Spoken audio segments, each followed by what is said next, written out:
Alrighty, welcome back. Another episode of Post-Fades Cheesesteaks. This is episode 56. Got a little NBA playoff preview with the usual suspects today. We got myself, Dakota, and of course Tim. I'm repping the Philly Unite shirt. Hoping the Sixers do well. They play on Sunday. What do we got? Ooh, Tim's one and only. Repping the Post-Fades and Cheesesteaks. You love to see it. I see you got a hat on your dome. Look at that. Oh yeah, we got the Post-Fades and Cheesesteak hat. You know, we out here. Listen, I'm excited. I'm waiting for my bucket hat. I can't wait. Yeah, we're always expanding the merch, so cop it while you can. Yeah. Before we get into the playoffs, I wanted what's your take on the play-in? What do you think first season?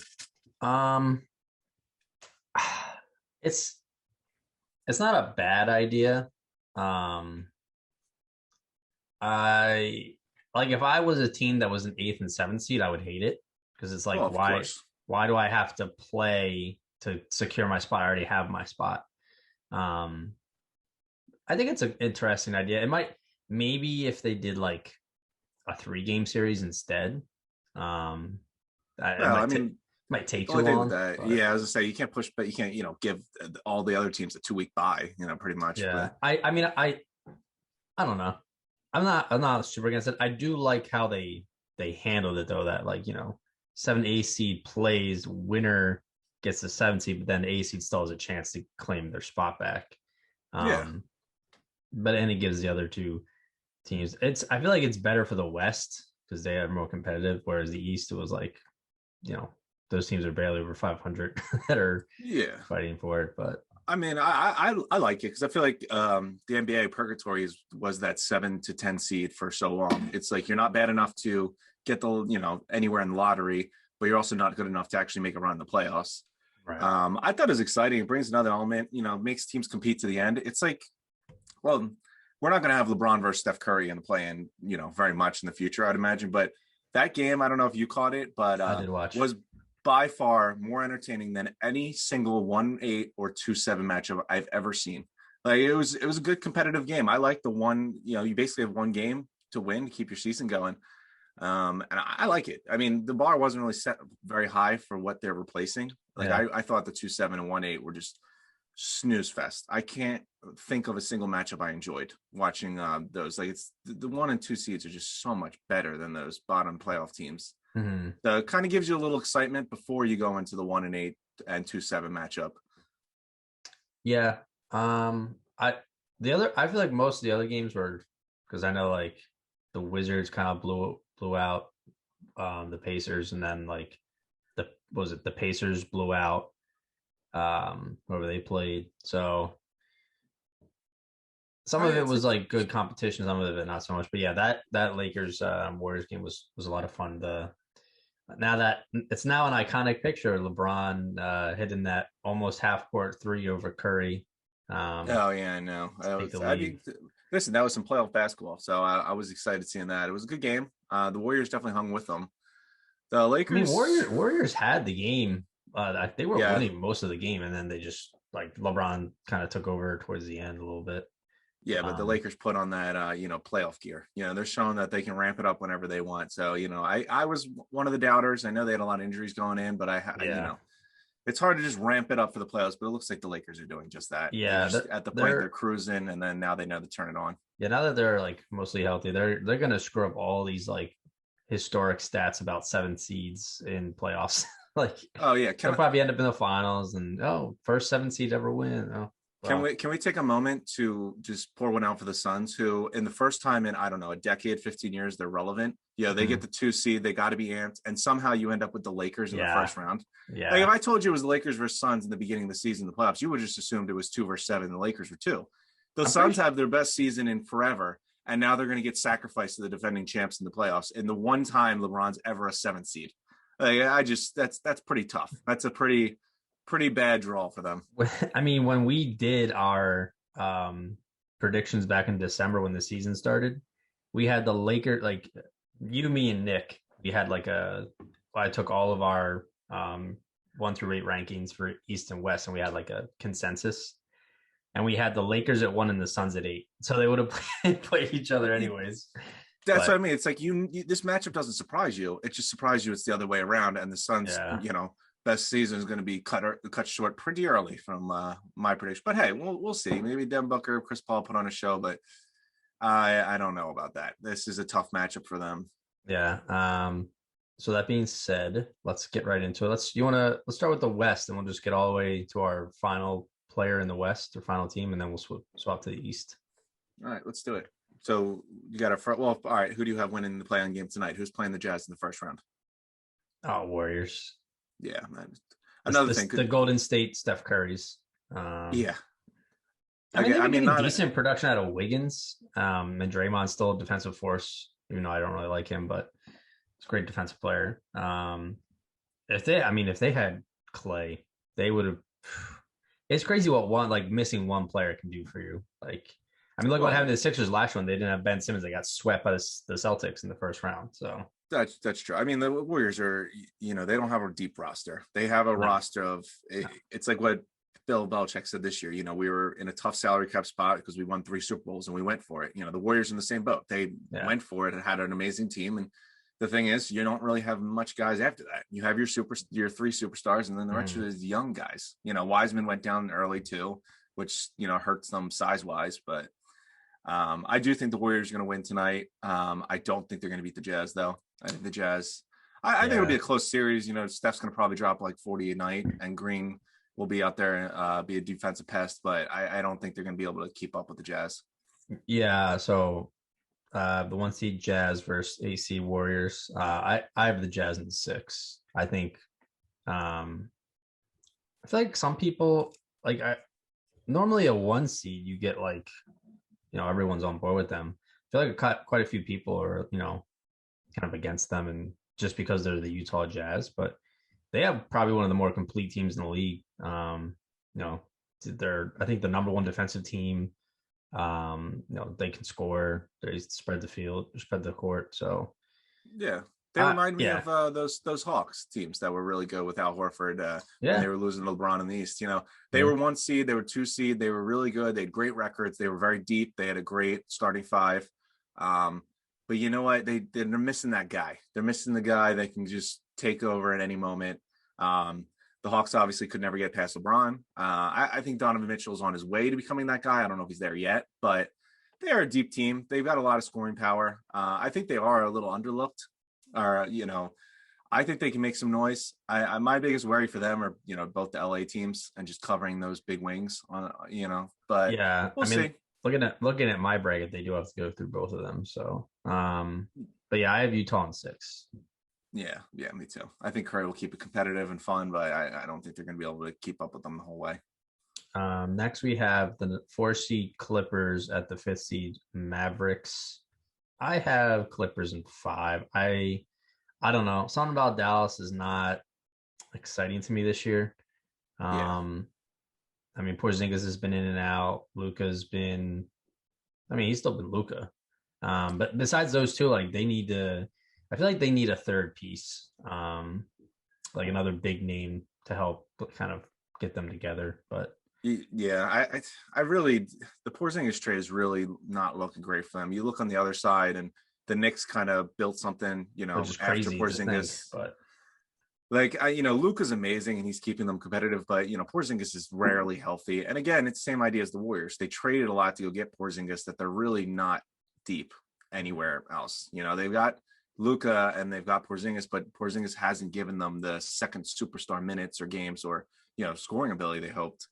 So yeah, I don't know. The Mavericks have been a disappointing team all year. I think to me, I don't think the Clippers are going to struggle at all. I think it's going to be pretty easy. I think Luka will put up a fight, but I would say 5 gentlemen sweep for the Clippers. I think they're going to be I think they're focused this year. They got laughed off the court last year in the bubble, deservingly so. You hope they come out with a little fire and actually show that they want to win this year. Yeah, I one of my friends is a Mavericks fan. He said honestly that the Seth Curry trade, when they lost out on him, really took away some of their game, and he helped open stuff up for Luka. So yeah, who knows? This one I was kind of back and forth on. Number 3 Denver versus number 6 Portland. Ultimately I went with Denver in 6, but I would not be surprised if Portland wins this series. Yeah. I just feel like Denver's. I think the Jamal Murray thing's finally going to catch up to them. Yeah. Because they played well during the season without him, but you can only go so deep in the playoffs without some of your stars. So Yeah, it was a brutal injury. This was the toughest first round matchup in all the playoffs for me. Portland's solid. I feel like they're the same team every single year. They're in that 3 to 6 range.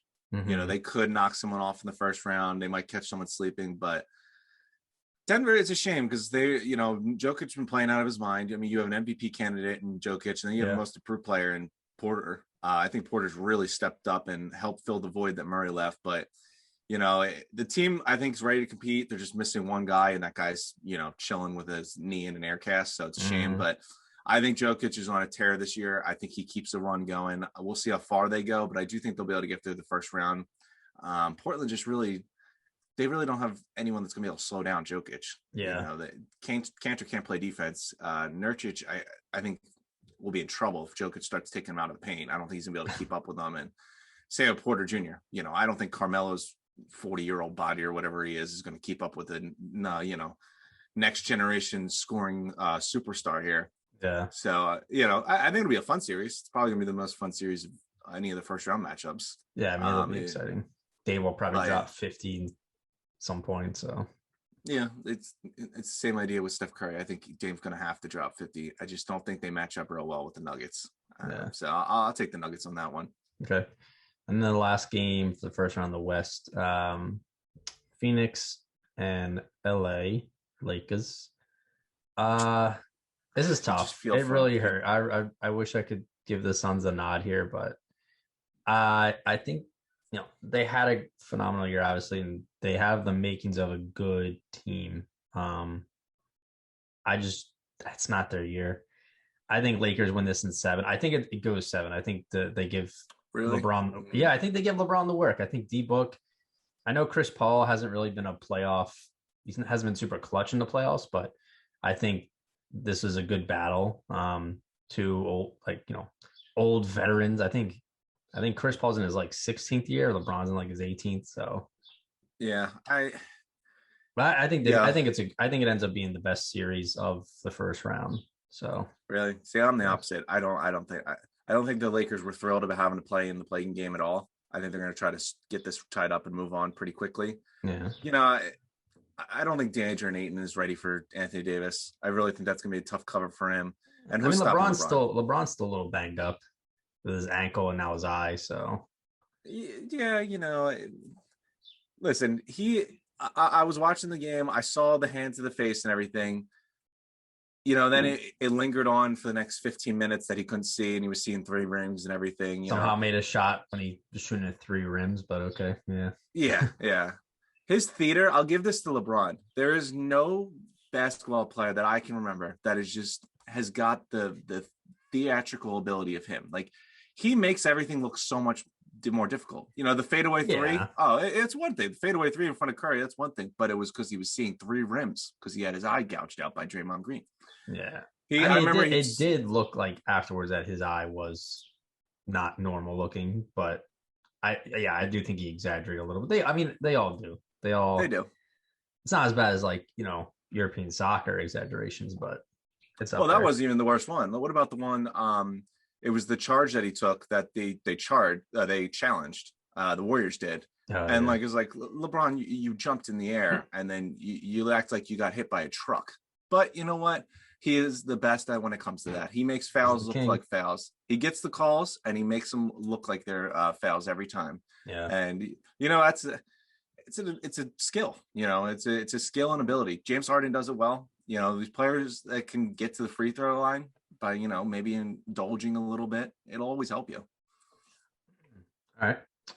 So I think we're pretty much in consensus for this first round. So moving on, then we have our semifinals. So we have the Jazz versus the Clippers. I'm still sticking with Utah. I think Jazz in 6. I don't think this Clippers team's ever going to win anything. I don't think Kawhi and Paul George are ever going to get it together. Fool me once, shame on you. Fool me twice, shame on me.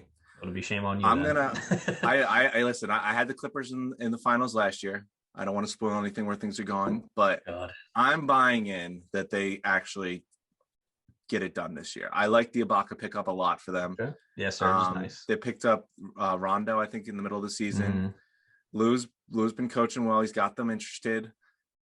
This is the year, man. If they lay an egg again, Paul George, you are just I'm taking him down a level. Kawhi Leonard, all the hype and hoopla from the Raptors, you're off that pedestal now. I'll buy into them again. I think they're going to beat the Jazz, mostly because, and I've been saying, the Jazz don't have the wing defenders to match up with LA. You know, Gobert is now going out there and covering Paul George or Leonard. I don't see Ingles, Clarkson, Donovan Mitchell, any of those guys really going to be able to answer them. I think it's gonna be tough, but listen, they got guys that have been there like Rondo and Ibaka. I think they're going to keep them motivated. I think Ty Lue's been doing a great job coaching. I'm taking the Clippers. I think this is the year they put it together. They heard the laughs and the mockery of all last year, and if they do nothing, they fall on their face again this year, then you can't defend them anymore. That's who they are. Yeah, I mean, I wouldn't be shocked if they beat the Jazz, but I just think Utah, like I said, they have all the right pieces, I feel like, right now. And it's just a matter of, like you said, if Donovan Mitchell can be that the guy that can close out the games and stuff. So we'll see. And then the other game, Denver and the Lakers.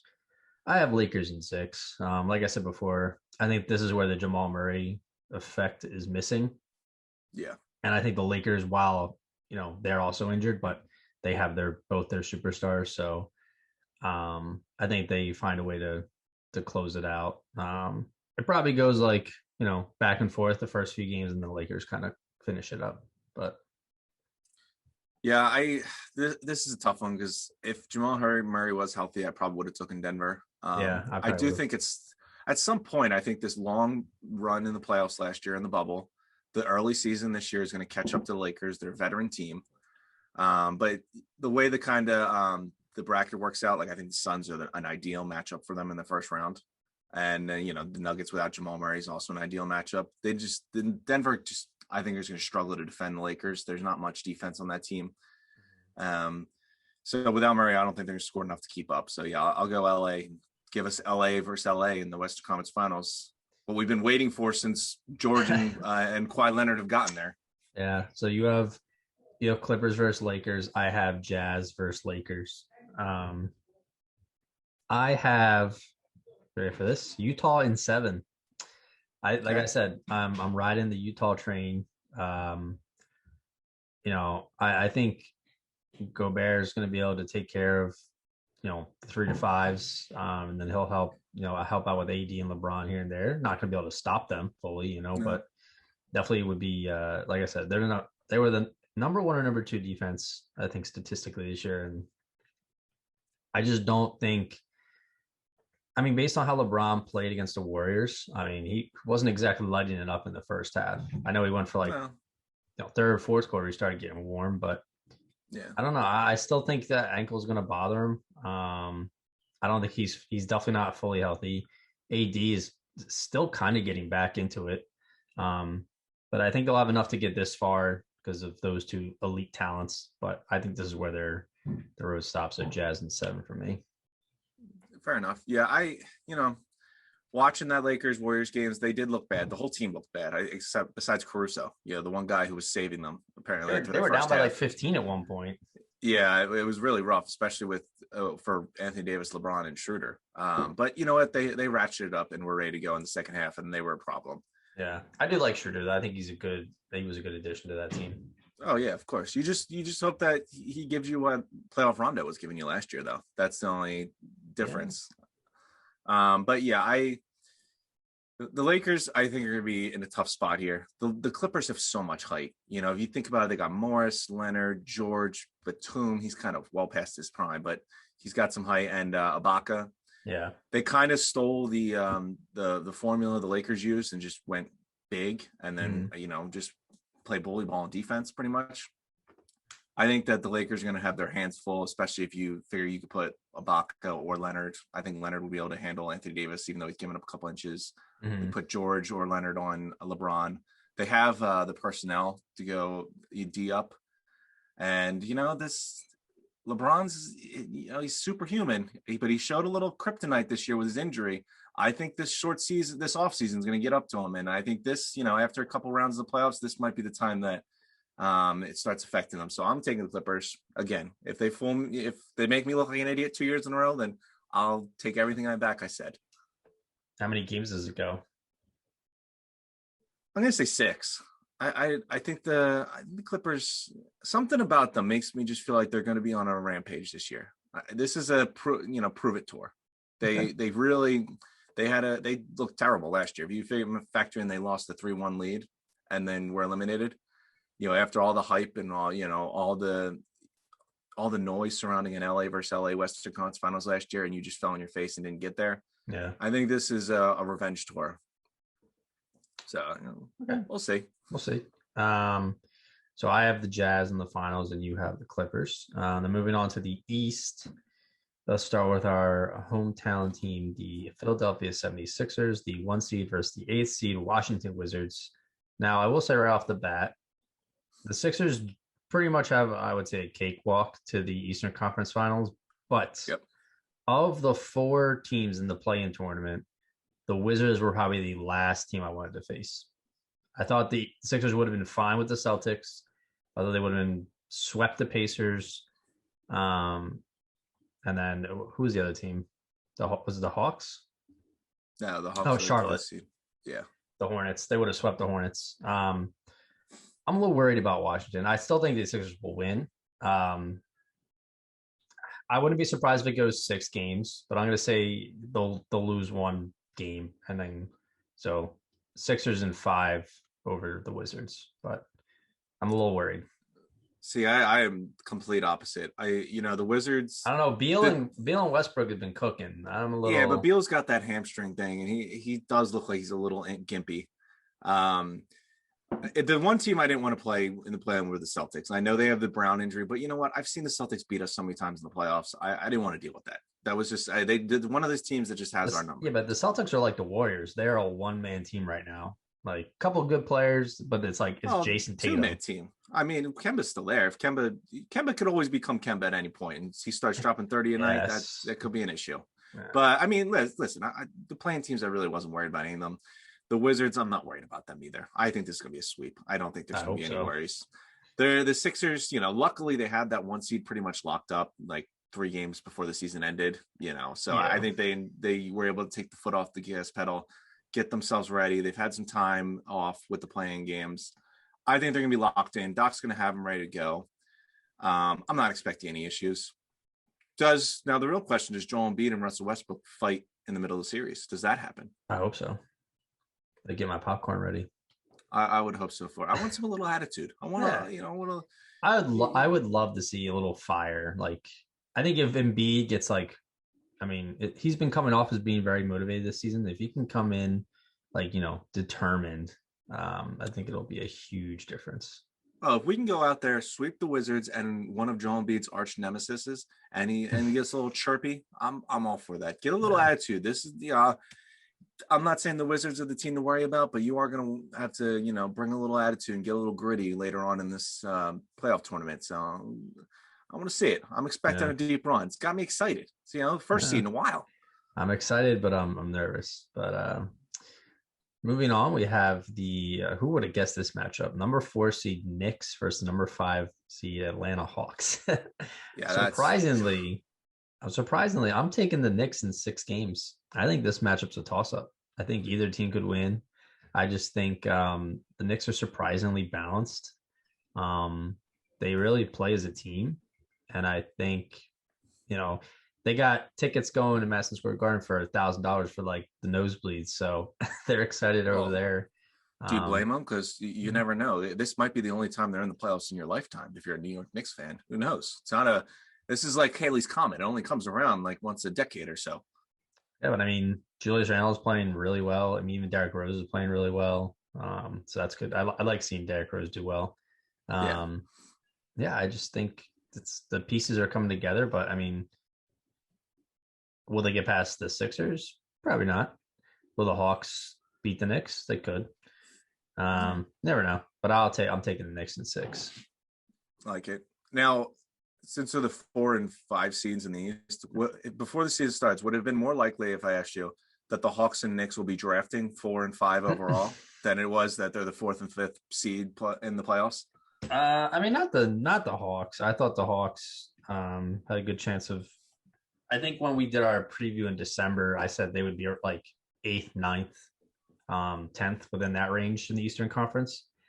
I can't remember if I actually had them in our like joint prediction. We did not have them making the playoffs. We had the Wizards at the 8, Pacers at 7, Raptors at 6, and then the other usual suspects. But no, I mean the Knicks. Out of all these playoff teams, I mean I never would have predicted the Jazz to be a 1 or the Suns to be a 2, but I definitely did not see the Knicks making the playoffs. So yeah, the Suns were probably the biggest surprise to me. I am actually. I saw the Suns and Jazz like as playoff contenders. I did not have the Knicks as playoff contenders to start the year. So yeah, I don't even know if I had the Suns as playoff contenders. Maybe play-in contenders, but who do you have in the Hawks matchup then? Knicks Hawks. They announced, Cam Reddish is going to be out. He's not going to make the first round for this matchup. I think that hurts. I like him. He's a good young player. Mm-hmm. I also think Thibodeau is going to come up with a nice defensive scheme to slow, the Hawks down, mostly Trae Young. Yeah. I'm a little wary about the Hawks' defensibility, so I do think the Knicks are going to be able to pull this one out. They're also, I think, more of the veteran team. Randall's been around. D Rose has obviously been around. Thibodeau's a very experienced coach, so the Hawks are on the rise, but not winning the playoff series. I got the Knicks. Fair enough. Next game we have, honestly, this one, like I said, I think Suns Lakers is going to be a good series, and then this one out of the East, I think is going to be the best Eastern side series. Number 3 Milwaukee at number 6 Miami. This is, look, if Jimmy gets hot, I'm terrified, but yeah, I think on the other side, Giannis has a lot to prove.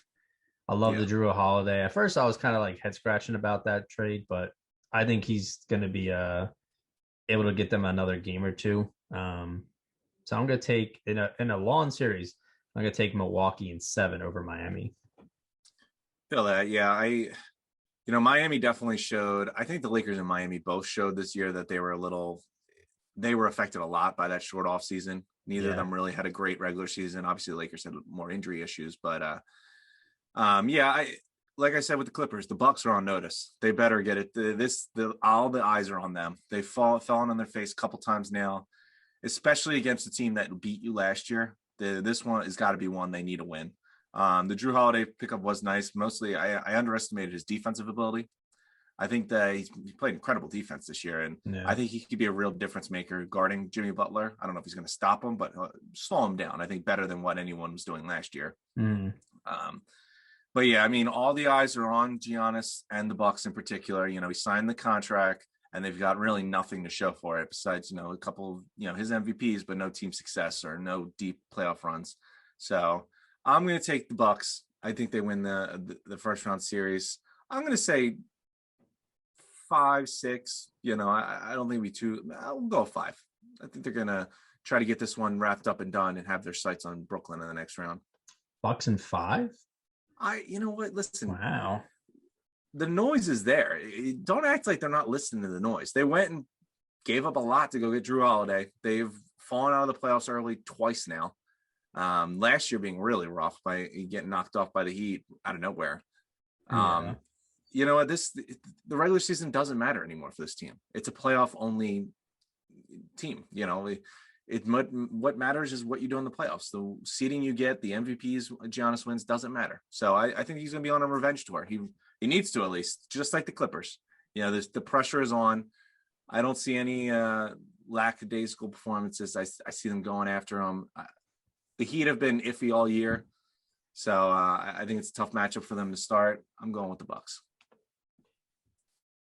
Yeah, I mean, I think the Heat have just been – they have not been fully healthy at any point most of this year. which is why they're a 6 seed. I actually got into like a Twitter beef when the Sixers lost to the Heat last week Look at you because go. they Love were it. some of these Heat fans are just so full of themselves. They're very much like, oh, no team wants to play us, you know. I was just like, just I forget what I said. I said something like they were talking shit on the Sixers. I was like, oh, how's that 5th seed treating you? You know, even though I was like, you guys, we took the series from you 2-1. Why are you? Oh, well, we were hurt. You know, Jimmy. I was like, injuries are part of the game. What are you making excuses now? Like, you know, Yeah, we got plenty of swept by the injuries. Celtics without one of our best players. You didn't see us crying about it. Like, I don't know. Look at you. I Fans of like that. every team is fans of Engaging every with the team are all. fans. Yeah, Put you them in their gotta. place. You Put them in their gotta. place. I love it. Don't Throw worry, I'll after them. go. I'll if the Heat lose in the first round, I'll go back and talk more shit. But You know no, what? Put the Viking braids on and invade all the Twitter sphere with all the Heat fans. Attack every one of them. yeah, I mean, we had my friend James on a couple of like months ago on an episode, and he's a Heat fan, but he's a respectable Heat fan. He understands that there's a reason they're the 6th seed. Well, But yeah, that at that point, I think there was no reason for him to be talking up the Heat at all. I don't even think they were in the no, he was playoffs at that not. He point. was not very hype on the Yeah, Heat they at were that time. pretty. I mean, Tyler Hero. I don't think this is the same Hero from the bubble, and No, Butler is still a little hurt, so that's why I'm leaning towards the Bucks in the first. But yeah, moving on, our last game of the first round in the East is the Nets and the Celtics.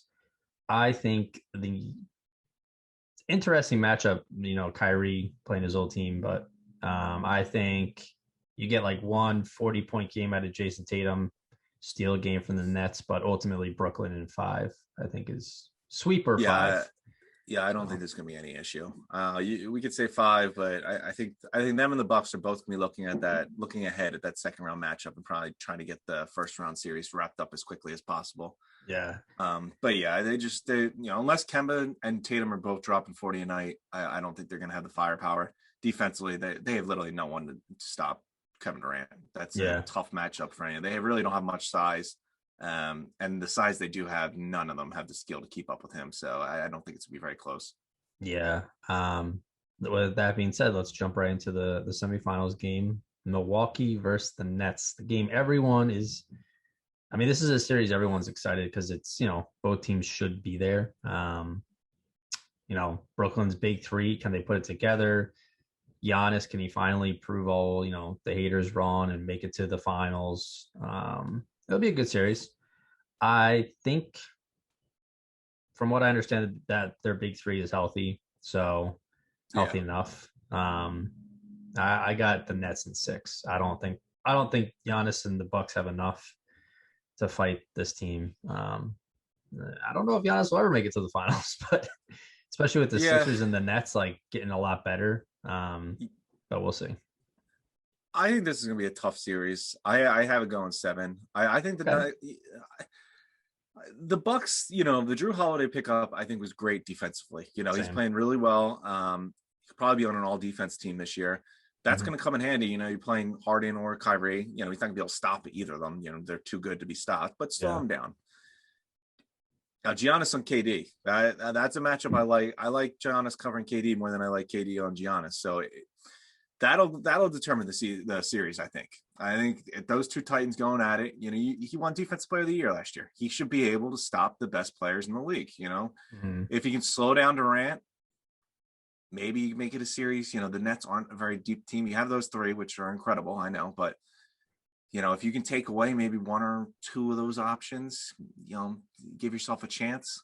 But with that said, I know the Bucks beat them in the regular season a couple times near the end of the season. I don't even think the Nets were interested in basketball at that point. They were just waiting for the playoffs. So I do think Brooklyn's going to win. I think there's just too much firepower for the Bucks. I don't think they're going to have the scoring ability to keep up with them, unless they can really lock it down defensively. But I think it's going to be tough. I think it's going to be a tough series. I think it is going 7, but it's a tough second round draw to be playing Brooklyn. So I'll take Brooklyn. Yeah. And then again, this is why it was so important for the Sixers to get that 1 seed, so they didn't have to play absolutely. Brooklyn or Milwaukee.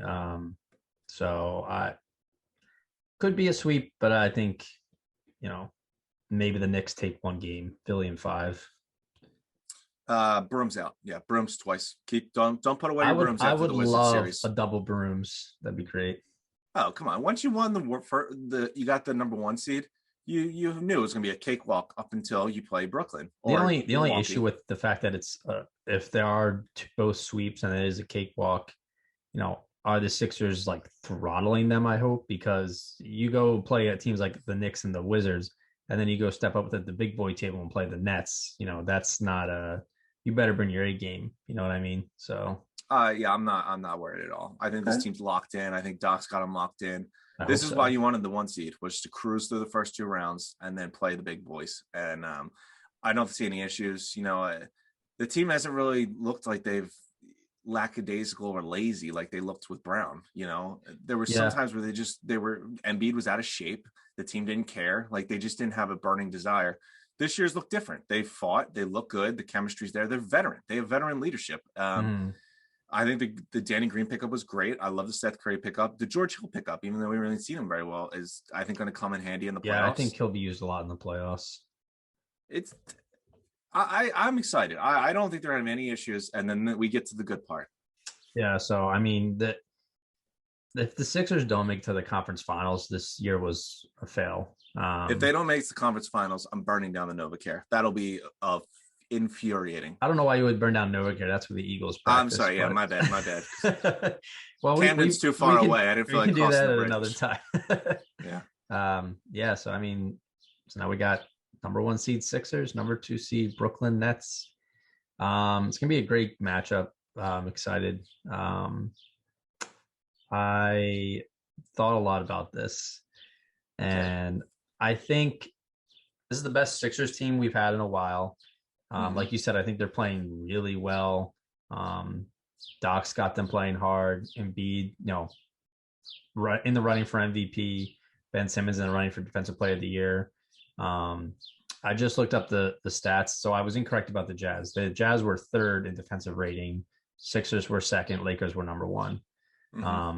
So we're gonna need that Ben Simmons, being able to run over the field, because he's probably one of the better players who can guard 1 through 5.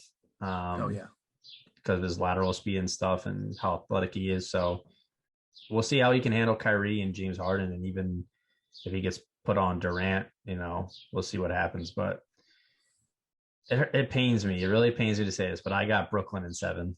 I think it's going to be a great series, but I think the Sixers are missing like one more player. Fair enough. Because I think what's going to happen is if they can take away Embiid or limit him to like 20 points, and if they're not shooting lights out from 3, because we're not even, I think we're like 25th in 3 points made and stuff like that. They don't shoot a lot of threes. I mean, we have, like you said, Seth Curry and Danny Green. Matisse can throw up a 3 here and there. But it's got me a little worried about that, but I just don't want them to be limited.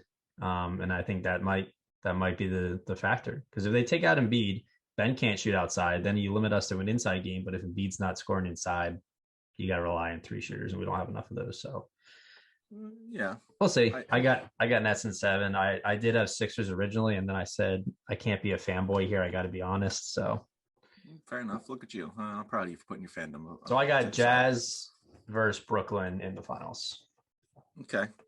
I do think this is going to be a long series. I'm saying 6 or 7. It's going to be tough. I mean, the Nets are pretty much built to put up like 150 every single game if they want to. It's an all-star team. Yeah. But you know what? I think the George Hill trade is going to play huge dividends in the playoffs, especially against Brooklyn. Look at who you can throw at them defensively. You have Danny Green, great defender.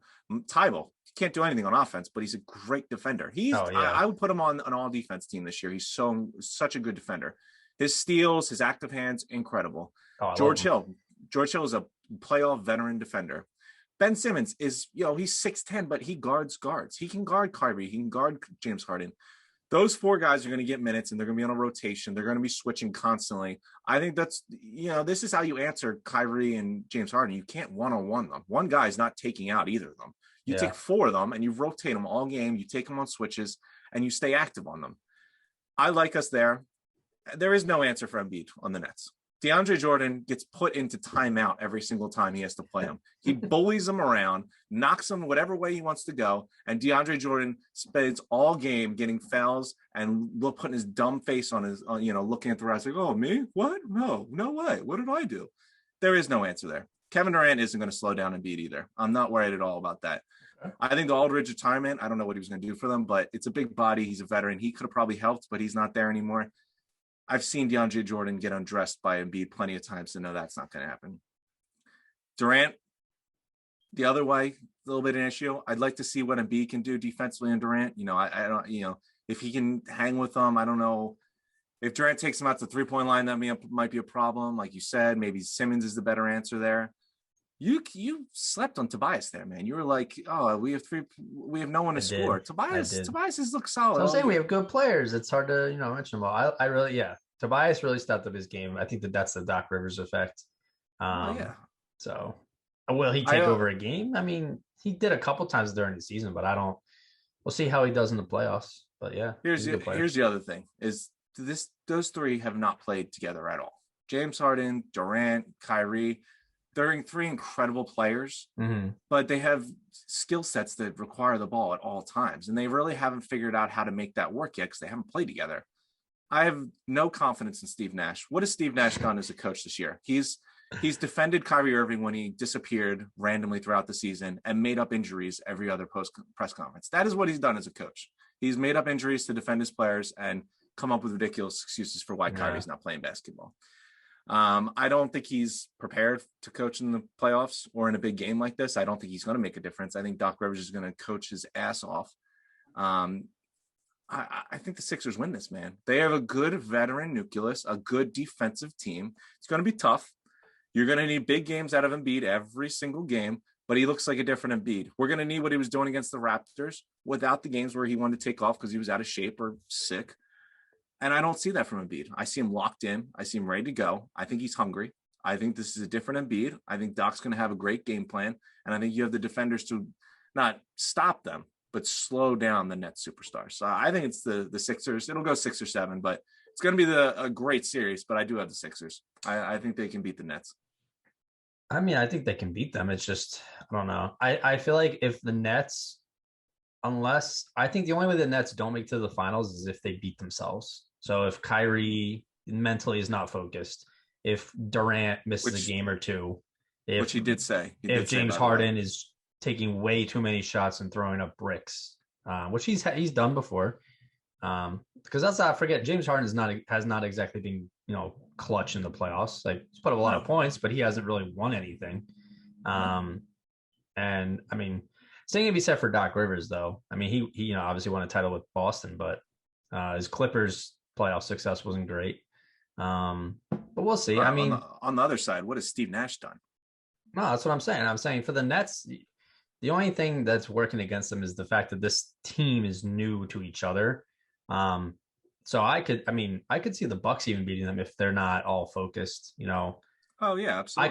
I could see after this year the Nets being like a force for quite a few years to come and being in the finals many times. But yeah, I think this, as far as the best chance to beat these teams right now, the Sixers will probably never get another opportunity like this with the current talent they have. So fair enough. But yeah, I think East goes through Philly and Brooklyn. So we'll see what happens. The Nets almost remind me of the Clippers last year. Remember the Clippers? They sat out a lot of players. Their starting five played like a game and a half together. Mm-hmm. They thought they could just put it together and cruise through the playoffs, that they just had to get through the regular season. And in the end, them not playing games together and not having chemistry and really not being pushed or show any real desire, it came back and bite them in the ass. They lost in the playoffs. They got caught sleeping. And that was with Doc Rivers, a championship, probably Hall of Fame coach. Yeah. He couldn't even get them going. What's Steve Nash going to do? When it gets to the nitty gritty and it's 2 minutes left in the game, his own team said, well, I don't know, maybe Steve Nash isn't coaching game 5. Kyrie Irving said that he coaches every once in a while. So maybe that game Kyrie Irving will be the coach, or they'll switch to someone else. I just think defensively and depth, the Sixers have them beat, and the coaching, they also have them beat there. They won't be able to, they can't score like Brooklyn, but if you can slow them down enough, I think that this is a series they can win. We'll see. I hope so. So I have Jazz versus the Nets. You have Clippers versus the Sixers. Um, Back in December when we did our predictions, you had the Lakers versus Sixers. So it's good to see you're still sticking with the Sixers. Look at me go. I had Lakers versus Celtics, and Nick had Lakers versus Celtics. Wow, that didn't age well. No, I mean the Jaylen Brown injury didn't really help their cause, and they have not really been playing super well as a team.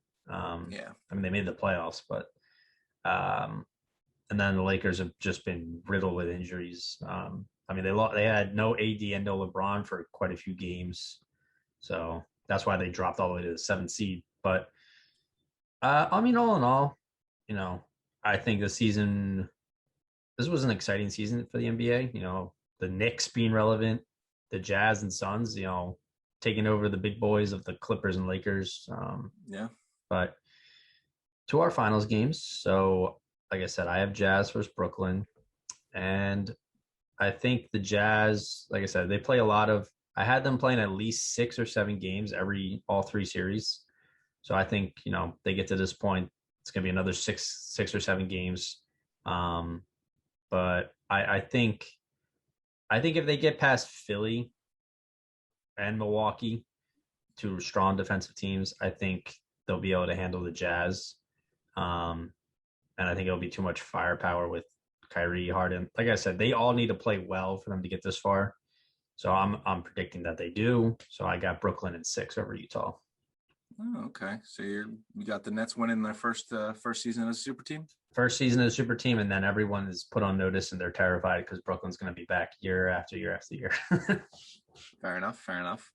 Well, all right. So I have the Clippers versus the Sixers, obviously. Do we get a parade? Do we get a parade on South Street? Listen, it's gonna be a tough matchup. It is definitely a tough matchup. I think the Clippers are going to be, like I said, I think this is the year the Clippers put it together. They got laughed off the bubble last year.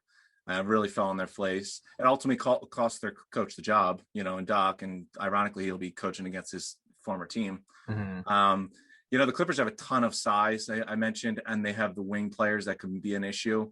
The Sixers, I said, have great depth defensively, but those are mostly guards. It's great for Harden and Kyrie, but Danny Green, Tybal, George Hill, they're going to be tough covers when you go against Paul George and Kawhi Leonard, and they got the height there. Ibaka obviously was an issue for Embiid when we played him against the Raptors 2 years ago, and Leonard kind of suffocated Simmons there as well, and I think it hurt Simmons ultimately that he was getting covered so aggressively on defense when we played in that Toronto series that it kind of hurt him offensively and kind of slowed down the whole game for us. So real tough for them. But you know what, baby? Ring the damn bell. I can't have the Sixers in the damn finals in my make-believe playoff prediction and not pick them. Doc Rivers is going to go double birds up, be like, you all suck. You got me fired for nothing. I miss my LA life. Let me just go win a chip in Philly.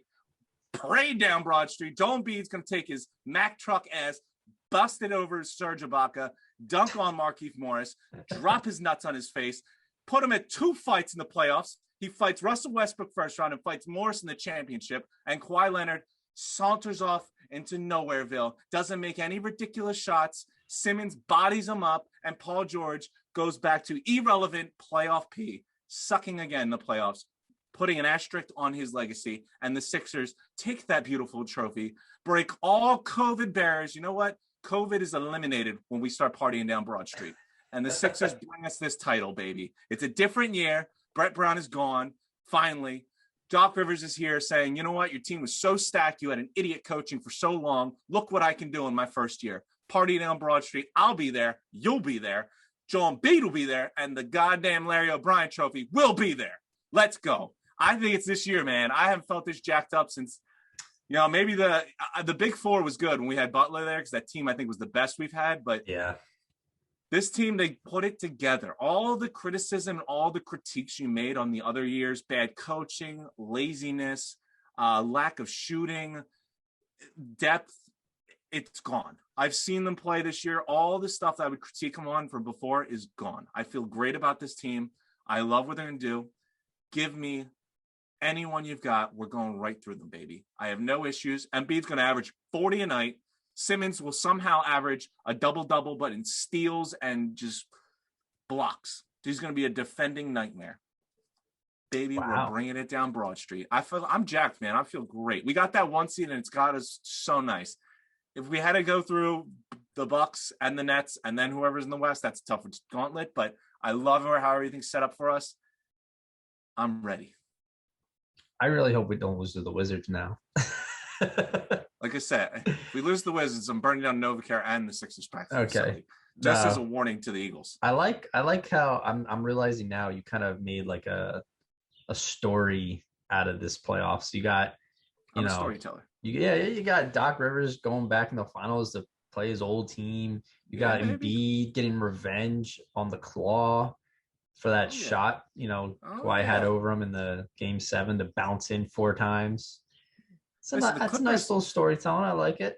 The Clippers picked up Ibaka because they were like, all right, we're championship contenders. They didn't get that mind out of their, that thought out of their head. Mm-hmm. So like, let's go get Ibaka because we know who's going to be in the finals. Yeah, this is before James Harden ended up on the Nets, but they knew the Sixers was going to be relevant and in there. So they went and got a guy who has been a problem for Embiid. He was a huge issue for them in Toronto when they lost him 2 years ago. I think, oh no, Marc Gasol's on the Lakers. Never mind.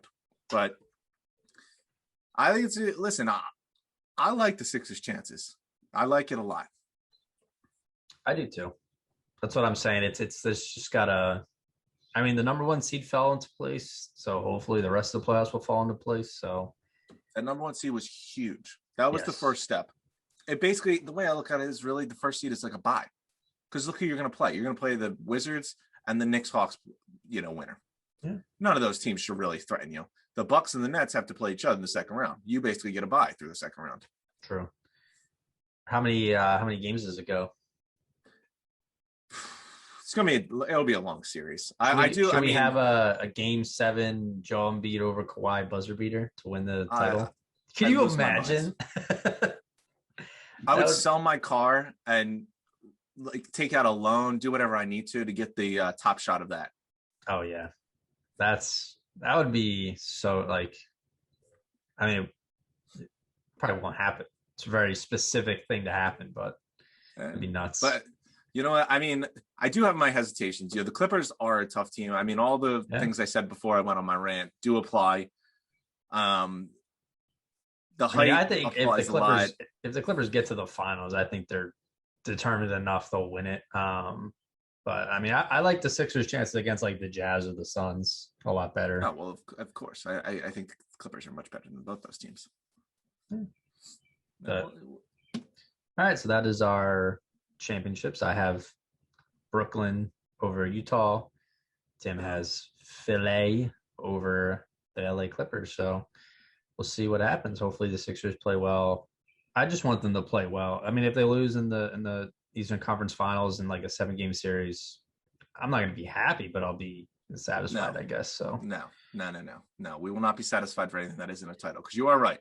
I think this year they could beat the Nets because they really haven't put it together yet. They're still, learning on the go. The Nets will be a problem going forward if they keep those 3. Because then you're going to get the ring chasers. I mean, look what they've done in the buyout market. Wait until they go into free agency and start bringing in some ring chasing veterans. Well, they're going to be a tough team to contend with. You need to win this year. Yeah, that's what I'm saying. I think the Sixers can get better next year. But this is the best team they've had in a while. And the rest of the teams, like you said, Brooklyn's are going to be their biggest challenge, and they're not even fully meshed yet. So that's why I'm saying, even though our talent isn't the best of the teams in the playoffs, I think this is their best chance. But we'll see.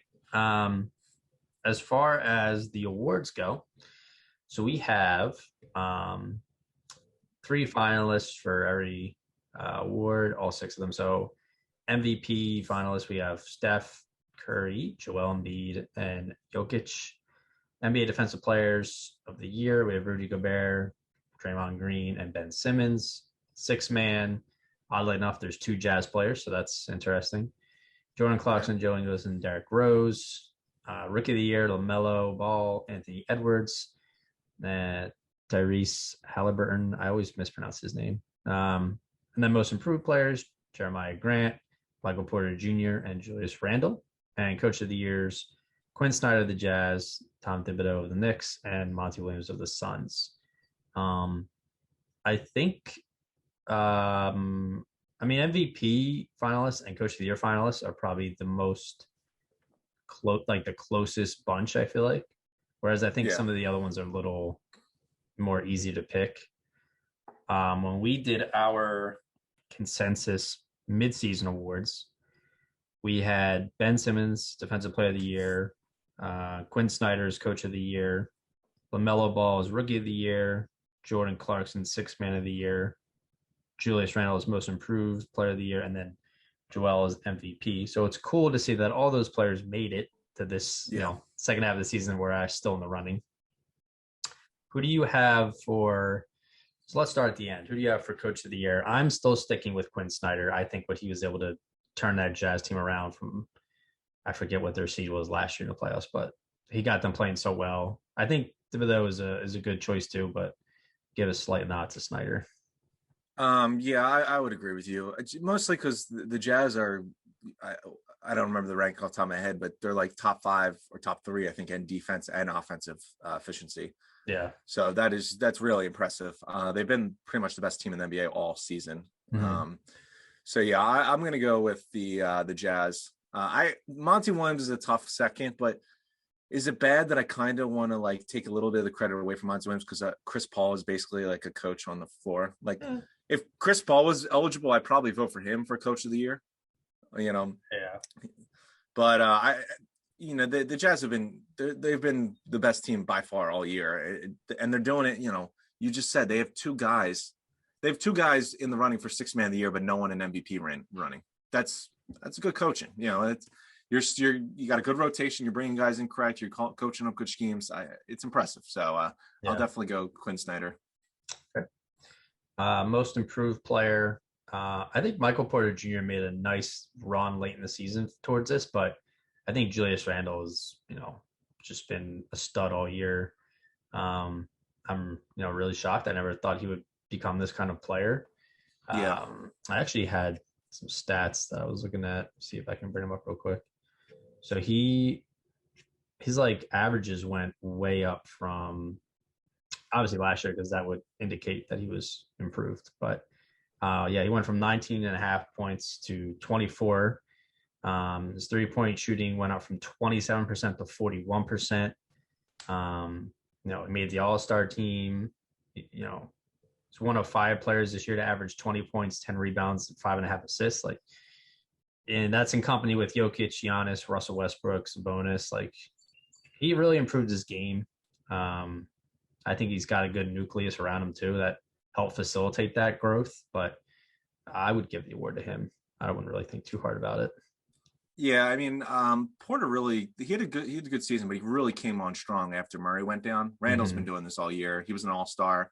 I'd give it to Randall. Porter put up a very good valiant effort at the end. He's really played well, and he's gonna be a player going forward. If they can get Murray back 100% next year, they are a strong team. But I'll give it to Randall. He's been solid all year. He's turned around. Him and Thibodeau turned around a train wreck. For sure. Yeah, so if you're talking about just an improvement from your team, the Nuggets are kind of still in that same general area they were last year, but the Knicks were bottom feeders that are now relevant. So I'll go Randall. Yeah. Rookie of the Year. I could see the argument for Anthony Edwards. I wouldn't be a surprise if he won, but I'm still sticking with LaMelo Ball. His stats were just better than Edwards was for most of the season. I saw one stat here. So he was, besides Kawhi Leonard, Jimmy Butler, he was the only NBA player to average 15 points, 5 rebounds, 5 assists, and 1.5 steals while also playing 70% of the team's games. So yeah, I feel like this one's been pretty easy as well. I mean, you could say Edwards just because Melo missed some games, to be honest with you. I don't really think he's had a stranglehold, I think, on the Rookie of the Year award. He's made the Hornets relevant. They were, in the play-in. The Timberwolves kind of continue to be the bottom feeders they've been for the last decade. And you could say what you want about the injury, but it took Anthony Edwards a little bit to get going. So the first part of his season was hardly Rookie of the Year worthy. Right. LaMelo's he's been a stud since he's come in the league. I think we even mentioned it in the preseason predictions. He's just basically a veteran as a rookie. Like, he's been playing pro ball for so long, and he looked like it. So I think it's LaMelo. Even if he missed the games, he's been too good when he plays not to give it to him. Yeah, my dogs are trying to argue, I guess, Anthony Edwards on what's going on. All right. Well, Timberwolves are of the dog family, so I can understand their argument there. Yeah, sure. Yeah, I mean, I just think, like you said, even with the injury, LaMelo just meant more to that team. Yeah. Great facilitator, scoring, even defense was better than Anthony Edwards. So he made them so much. Yeah, he made the whole team better. Like, Terry Rozier was a complete bust of free agent signing until LaMelo came along, and he's looked pretty good this year. He was doing much better than he ever did beforehand. Yeah, I agree. As far as sixth man of the year, I'm still sticking with Jordan Clarkson. He's just probably one of the more efficient bench shooters this year. I mean, he played a lot too, so he was almost a starter. I think he played almost like 27 minutes per game, and let's see, he led the NBA in most 3-pointers and most 20-point games from a reserve player. Those are two huge stats to for your to make your case for sixth man of the year. So and he shot really well too. So I think his teammate was good as well, Inglis. And then I don't know. I just think Derrick Rose had a nice season too, but it's weird to consider him a sixth man of the year, being a former MVP. But yeah, I'm going to stick with Jordan Clarkson. Yeah, I'm going to go Clarkson. He reminds you of the quintessential six man. He's a scorer off the bench. He reminds me of young Lou Will. It was the definition of six man. I think he's made an incredible career out of being that six man. And Clarkson's been great. At times he's their leading scorer on the best team. So I'm going to go with Clarkson as well. All right. And then defensive player of the year. Look, I get Rudy Gobert, great defender. Leads a lot of stats, for rebounds and defensive rating and blocks, which are important. But I feel like he's phenomenal at guarding like 3 to 5, whereas Ben Simmons has shown all season that he's been phenomenal guarding 1 through 5. Obviously Gobert would be better against, those big men, but Gobert's not going to cover, a guard. And I've seen Gobert get dunked on plenty of times this year, get, made look a fool. I'm sticking with Ben. I think Ben Simmons wins this. I mean, I would give it to him. I don't know if he's going to win it, depending on who's voting, but I just think he's more versatile. I think he's shown how strong he is, how quick he is. And he's providing not a great amount of offense, but he can provide that spark on offense too. So yeah, it's weird. We are all in agreement here. I'm going Simmons as well. It comes down to exactly what you said. If I'm taking one player to guard from 1 through 5, it's Ben Simmons. He does it better than anyone else in the league. He can honestly guard Kyrie Irving, Damian Lillard, CJ McCollum. He can go on the wing and take on Leonard Paul George, whoever you want on the wing, and then he can go down low. He can guard most centers. His versatility is incredible. He's very active. He gets a ton of steals. He rebounds the ball really well. Gets blocks. He does it all defensively. Yeah. Plus, you know what? I'm still a little bitter of Gobert. He shut down the whole world during COVID. I'm not giving him a single award. This bum, get out of here. These stupid little COVID spreading, sports ending, world halting Gobert. Get your bum ass out of here. All right. You need at least another season till we get over that. Fair enough. So all of our picks have been exactly how we predicted them back at the middle point of the season, which is cool. But unfortunately for MVP, I have to go with Jokic. If Embiid didn't miss any time or missed a lot, he missed a little bit of time, so I think that hurts him as far as making stats and credible, excuses and stuff like that. But I really wanted to give it to Steph. Actually, I just think he's literally dragged that Warriors team into the bubble or into the playoffs. But I think Jokic will win it. Yeah, if it wasn't for Embiid missing those games, I would have easily had him as number one. But yeah, the problem is, like, I look at Embiid and Steph, and I'm trying to come up with good arguments for them to be MVP to make up for the fact that Embiid missed games and the Warriors have been pretty much irrelevant. They really haven't had a great year, even though Steph is the scoring champ. But Jokic is just, his numbers are incredible. He's been playing amazing. And then you factor in, Jamal Murray went down and he still kept them afloat. Like, they really haven't fallen that much in the standings since he went down. Mm-hmm. It's kind of think I just made him look more valuable. Is one of your best players went down and he still kept them going, and his numbers haven't dipped. He's playing just a brand of basketball we haven't seen. We haven't seen a big guy like him just run an offense like this and so efficient. So yeah, I mean, Embiid's been dominant all year. The Sixers have been the 1 seed, and Steph's got the scoring title. But really, it's Jokic hasn't given you a single reason why he shouldn't be the MVP. He hasn't missed any games. He hasn't slipped when his teammate went down. So it really gives you no reason not to pick him. So I'm going to pick Jokic. I think he deserves it. He's played great all year. He's played a ton of minutes, but yeah, that's who I got. Yeah, I mean, I love Embiid, I love Steph, but I mean, Jokic led the league in double doubles. He had the best player efficiency, which actually ranks top 10 all time in the NBA, which is pretty nuts. Yeah. He was top 15 in triple doubles, assists, rebounds, points per game, steals. Like, he had a phenomenal year. Can't take that away from him. Is Embiid better? Who knows?